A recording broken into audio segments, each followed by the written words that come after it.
Salut à tous, j'espère que vous allez bien. On se retrouve aujourd'hui pour parler du FC Barcelone. On va commencer tout de suite, on va jouer à un petit jeu.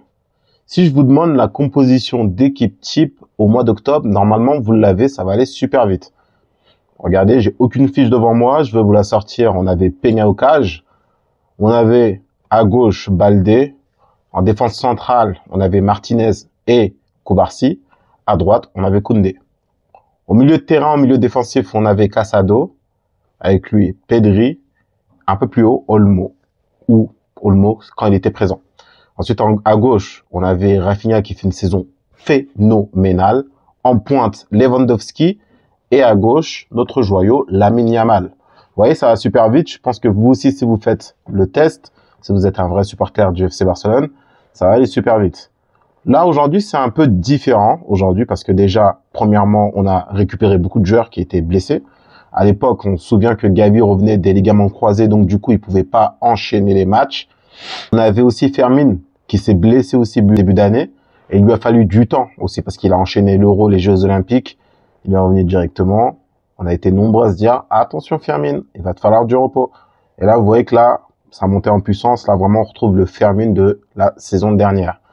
Et surtout, on a les deux Araujo et De Jong. Araujo, on va le sortir de l'équation. Pourquoi? Parce que en ce moment, il n'est pas titulaire.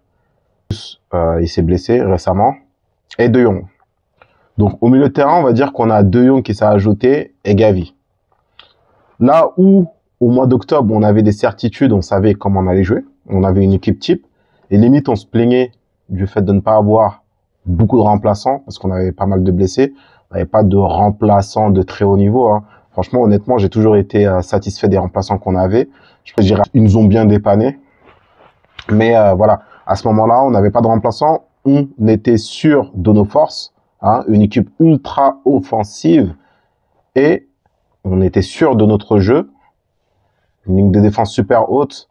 Avec un jeu du hors-jeu. Bien qu'il y a énormément de personnes qui pensent que c'est ultra dangereux, c'était la manière dans laquelle on jouait, on avait des certitudes. Là, aujourd'hui, pour moi, personnellement, après, n'hésitez pas à me le dire dans les commentaires, je trouve qu'on a un peu moins de certitudes. Vous allez comprendre pourquoi.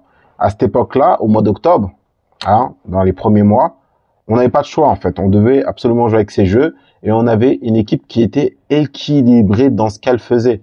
On avait un jeu ultra offensif, mais malgré ça, en fait, on était super équilibré parce que Hansi Flick, il avait mis au point une tactique qui convenait parfaitement, à l'équipe. Et ça se voit que Hansi Flick, il avait travaillé en amont. Ça, faut le dire. Hein. Vraiment, Hansi Flick, c'est un travailleur.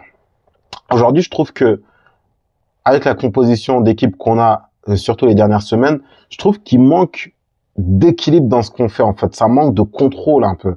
Ça manque un tout petit peu de contrôle. Là, on se souvient que De Jong, quand il est revenu de blessure, dans un premier temps, on l'avait mis dans un poste de milieu offensif, milieu avancé. Ensuite, là maintenant, on le met au poste de milieu défensif. Parfois, même, on le voit au poste des défenseurs centrales. Ça m'étonnerait pas qu'on le voit au poste de gardien de but aussi au bout d'un moment. Heureusement, ce que je veux dire par là, c'est que moi, personnellement, et vraiment ça tient qu'à moi, j'ai jamais été fan de De Jong dans un poste reculer comme ça dans un poste de milieu défensif.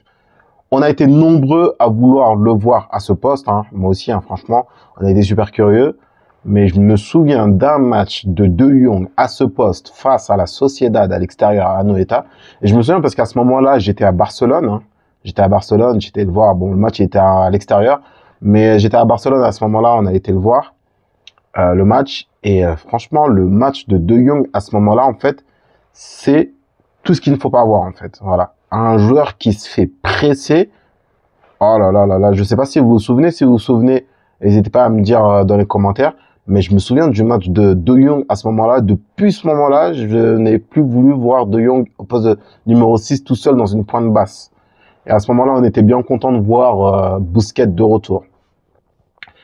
Et ben franchement, je pense que depuis ce moment-là, on n'a pas eu d'évolution de Jong par rapport à ça en fait. Je sais qu'il y a énormément de monde qui ont été très satisfaits du match de Jong face au Rayo Vallecano. Et franchement, honnêtement, en termes de créativité, ça, il y a y a rien à dire, hein. On sait que De Jong, il est créatif avec le ballon. Franchement, c'est beau à le voir jouer, etc., etc. Mais là où, franchement, Casado, c'est sûr que intrinsèquement, il est moins fort que De Jong. Mais en fait, il équilibrait, en fait, l'équipe, en fait. Et moi, personnellement, je trouve qu'on ressent beaucoup moins ce truc-là, ce côté-là, avec De Jong. Avec De Jong. Je me souviens de 3 actions face au Rayo Vallecano, hein.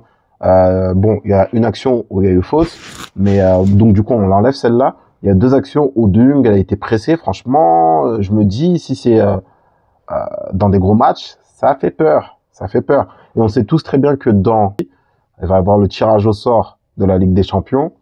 Il y a une chance sur 2 qu'on tombe sur le PSG. Honnêtement, j'ai peur d'aucune équipe, hein, je vous le dis clairement. Dans les équipes en huitième de finale, je pense qu'on est favori face à toutes les équipes, hein. Il dit favori, ça veut pas dire qu'on va les écraser, mais sur le papier, après, c'est vrai que sur le papier, ça veut rien dire. Il n'y a pas d'équipe, en tout cas, qui m'inquiète réellement. Mais, attention, si on joue à ce jeu, si on joue comme ça avec une équipe avec moins de certitude, ça risque d'être compliqué. Bah après, le but ici de la vidéo, c'est pas de taper sur De Jong ou autre, hein. C'est juste de me poser des questions et de vous poser la question aussi. Est-ce que vous avez eu le même feeling que j'ai eu ces dernières semaines? De Jong, c'est un joueur à avoir joué. Et franchement, j'ai été une fois au Camp Nou. Et un des joueurs qui m'a le plus marqué ce jour-là, malheureusement, il n'y avait pas Pedri ce jour-là. C'est encore un match face à la Sociedad. Mais là, cette fois-ci, c'était le match retour face à la Sociedad, l'année où on a gagné le titre. Franchement, De Jong, c'est très, très, très beau à avoir joué. Donc, vraiment, j'aime ce joueur-là. Mais là où j'ai un peu de regret vis-à-vis de De Jong, c'est que après toutes ces années, en fait, on sait toujours pas comment on doit l'utiliser, en fait. J'ai l'impression qu'on sait toujours pas comment on doit l'utiliser. Mais bon, après ça, c'est un autre débat. Peut-être ça sera le sujet d'une autre vidéo. Mais là, aujourd'hui, en fait, voilà, je voulais vraiment vous partager cela et savoir si vous aussi, vous avez ce feeling-là. Est-ce que vous aussi, vous sentez que vous avez un tout petit peu moins d'assurance qu'on pouvait avoir il y a quelques mois? Après, peut-être que le coach, en ce moment, il fait des tests. Peut-être il est en train d'essayer des choses. Et que si demain, il y a un match, il y a un gros match, il mettra Casado au milieu. Bah, ça m'étonnerait parce que vraiment, il joue plus trop. Vraiment, il joue plus trop. Et on sait que là, dernièrement, tous les matchs qu'on a eus, ils sont super importants. On peut pas laisser de points en Liga. On était derrière, on est passé devant que récemment face au Rayo Vallecano. Et en plus, on a égalité de points avec le Real Madrid. Donc, ça m'étonnerait qu'il teste réellement. Et bon, après, je me dis que avec tout ce que Hansi Flick il a fait depuis qu'il est arrivé, honnêtement, je lui fais confiance à 1000%. Mais bon, j'espère que on retrouvera ce côté assurance qu'on avait avec le Barça au début d'année. Voilà, voilà. Donc voilà, c'est tout pour la vidéo du jour, hein. Franchement, n'hésitez pas à me dire en commentaire si vous avez eu le même feeling que j'ai moi aujourd'hui. C'est pas le but, c'est pas non plus d'être super négatif, nanani nanana. Comme je vous l'ai dit, on est favori face à n'importe qui. Et en Liga, honnêtement, on est la meilleure équipe. Franchement, la seule équipe qui peut être embêtante à jouer, c'est l'Atlético Madrid. Mais bon, on les joue bientôt. C'est le prochain match, enfin. Là, on a un match contre Las Palmas, ça sera le match d'après. Mais bon, voilà. N'hésitez pas à me dire en commentaire si vous avez le même feeling que j'ai eu. Si vraiment vous avez eu le même feeling, ou vous avez l'impression que il manque ce petit truc. Barça, en tout cas, vous savez, parfois, il peut marquer qu'une pièce, en fait, pour que tout roule bien.